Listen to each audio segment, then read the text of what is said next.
galerinha, tudo bem com vocês? Hoje a gente vai falar sobre os estados físicos da matéria, né? A gente conhece, vê os estados físicos da matéria, né? Por exemplo, a água, que a gente utiliza muito no nosso dia a dia. A gente sabe que a água tem 3 estados, né? Sólido, que é em forma de gelo, líquido, né? Que é a água que a gente pode beber, tomar banho, etc. E o estado gasoso, que é quando a água está virando vapor. Quando você vai fazer um café ali, vai ferver a água, parte dela vai se tornar vapor, então é estado gasoso, certo? Então vamos conhecer um pouquinho mais sobre estados físicos hoje. Falando agora um pouquinho sobre a forma com que as moléculas se comportam nesses 3 estados, ok? Vamos lá. No estado sólido, as moléculas estão bem próximas, bem juntinhas umas das outras, e com uma energia cinética muito baixa. O que é energia cinética? Energia cinética é energia de movimento, tá? Na física e tanto na química. Então, se eu tenho uma energia cinética baixa, significa que as moléculas não estão se movimentando, né? Estão se movimentando muito pouco. Então, é característica do estado sólido. Elas estão bem juntinhas, bem agrupadinhas, por isso que elas formam a forma sólida. No estado líquido, eu tenho já moléculas bem mais dispersas e com uma energia cinética intermediária. Então, eu não estou com elas nem muito dispersas e nem tão agregadas. Eu tenho uma certa movimentação maior do que no estado sólido, mas também menor do que no estado gasoso. No estado gasoso, eu tenho moléculas completamente separadas, né, por causa da grande agitação que elas estão entre si, e com uma energia cinética alta, tá? Então, a energia cinética maior é quando eu tenho estado gasoso, porque elas se movimentam muito, muito mais. Tem toda aquela embaixa entre elas. Podemos citar 4 características de cada estado físico, tá? Então, vamos lá. Sólido. Qual é a forma do estado sólido? É uma forma fixa, certo? Volume também é fixo. Energia cinética, uma energia baixa. A agregação das moléculas é uma agregação alta, elas estão bem próximas, bem juntinhas. No estado líquido, eu tenho forma variável, né? Porque o líquido, ele vai ter a forma do recipiente que o contém, certo? Se eu colocar água numa garrafa, ela vai ter uma forma. Se eu colocar água numa xícara, ela vai ter outra forma. A energia cinética das moléculas no estado líquido, ela é intermediária, certo? E a agregação também, elas não estão tão juntinhas quanto no estado sólido, mas também não estão tão dispersas quanto no estado gasoso. No estado gasoso, eu tenho uma forma variável, né? Porque ele ocupa todo o espaço do recipiente ou do ambiente que se encontra, aquela substância no estado gasoso, né? Eu tenho volume variável, também pelo mesmo motivo. Eu tenho energia cinética alta, energia cinética bem alta, e uma agregação das moléculas bem baixinha, certo? Vamos falar de mudanças de estado físico, então, agora.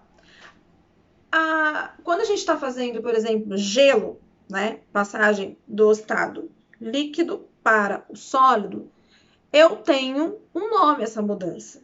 E quando eu estou fervendo uma água também para fazer um café, por exemplo, eu também tenho um nome essa mudança do estado líquido para o gasoso.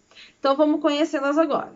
Então, quando eu tenho a passagem do estado sólido para o líquido, eu tenho o que eu chamo de fusão, certo? Quando eu tenho a passagem do estado líquido para o gasoso, eu tenho a vaporização. A vaporização, ela tem 3 formas, digamos assim, tá? A primeira forma é a evaporação. A evaporação, ela acontece em temperatura ambiente e é uma forma lenta de vaporização. Então, um exemplo de evaporação, quando nós temos a roupa secando no varal, né? Ela vai acontecer em temperatura ambiente, a secagem dessa roupa, né? Essa evaporação dessa água ali, né? E ela vai demorar um pouquinho mais para acontecer, né? Vai demorar algumas horas, não é algo instantâneo que acontece em minutos, certo? A segunda forma é a ebulição. A ebulição, ela tem temperatura determinada para cada substância, tá? E ela pode variar com a pressão. Por exemplo, a ebulição da água.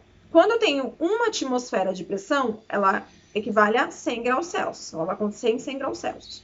Quando essa pressão ela muda, aumenta ou diminui, esses 100 graus pode ser mais ou pode ser menos do que 100 graus. Tá? Então, ela tem essa variação de acordo com a pressão e ela é um pouco mais rápida, né? É só eu dar mais energia para aquela substância, esquentar um pouquinho mais ela, que ela já vai ebulir, tá? E é diferente para cada substância. Então, água no ATM é 100 graus, álcool, por exemplo, é 78 aproximadamente, certo? Por isso que quando a gente percebe que quando a gente molha a mão com água, demora um pouco mais para secar. Se a gente molha a mão no álcool, principalmente agora, né, nesses tempos de pandemia, a gente percebe que o álcool evapora muito mais rápido, porque o ponto de ebulição dele é menor do que da água. E por último, nós temos a calefação, tá? Que é a passagem instantânea do líquido para o gasoso. Existem também as mudanças de estado físico contrárias, né? Então, quando eu tenho a passagem do gasoso para o líquido, eu chamo de condensação, que é, por exemplo, quando a gente toma banho, né, e o vapor d'água do chuveiro, ele bate no vidro do box ou do espelho e aí cria aquela camada de líquido, essa passagem. A passagem do líquido para o sólido, a gente chama de solidificação, né? Como o próprio nome já diz, eu estou solidificando, estou transformando o líquido num sólido. E as passagens que vão direto, que são a do gasoso para o sólido e a do sólido para o gasoso, sem passar pelo líquido, a gente chama de sublimação, ambas, tá? Tanto a passagem do gasoso para o sólido, quanto do sólido para o gasoso, ok? Último assunto, né? Vamos falar sobre pontos de fusão e pontos de ebulição. Pontos de fusão e ebulição são as temperaturas em que ocorre exatamente a mudança de sólido para líquido, de líquido para gasoso, né? Ponto de fusão, então, é a passagem do sólido para o líquido, a temperatura exata com que isso acontece.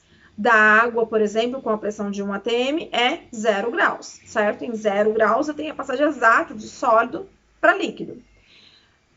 A ebulição da água, quando eu tenho a pressão de 1 atm, é exatamente 100 graus Celsius, certo? Então, quando ela sai do estado líquido para o gasoso.